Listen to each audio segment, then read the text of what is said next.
What you see before you is approximately 300 plus pounds of methamphetamine, one of the most noxious, destructive drugs on our streets today.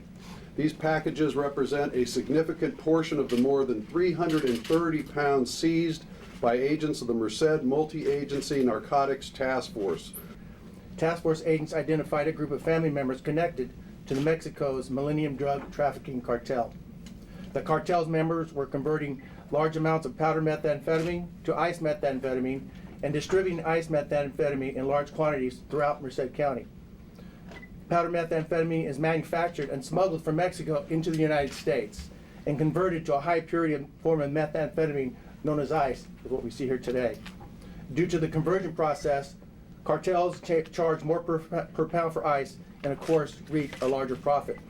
This impact directly for Merced County is huge because this cartel was dealing probably 10 to 20 pounds at least meth in the Merced Central Valley area. Out of the 11 people, 9 have been charged with such crimes as manufacturing methamphetamine, transporting, possession for sale, conspiracy to possess for sale. Out of those 7 people currently, their bail is set at $4 million. There's 2 others who will be arraigned today. Their bail is also expected to be set at $4 million.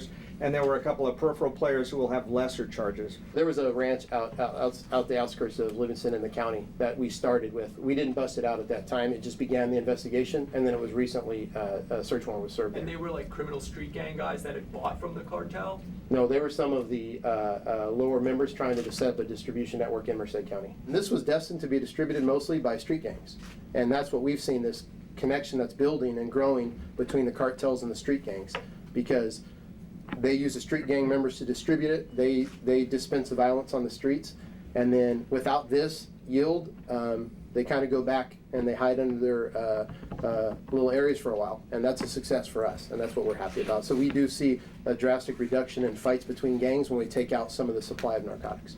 The groups up here align themselves with the Norteños that have a stronghold, and then we had one individual that was connected during this case that's a Sereno. So they're not picking a certain one. It's just wherever the area they are distributing in, that's who they work with.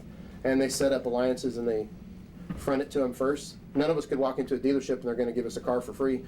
They have enough product that they can hand them out for free to people that will guarantee a profit back, and so they could spike the violence in the area because people fight over this stuff because of the profit margins.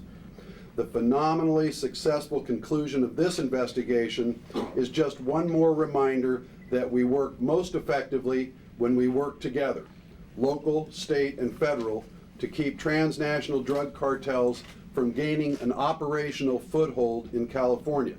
If we are to have any realistic hope of prevailing in our efforts to keep this insidious poison out of our communities, it will always require the combined resources and talents of drug agents at every level of government.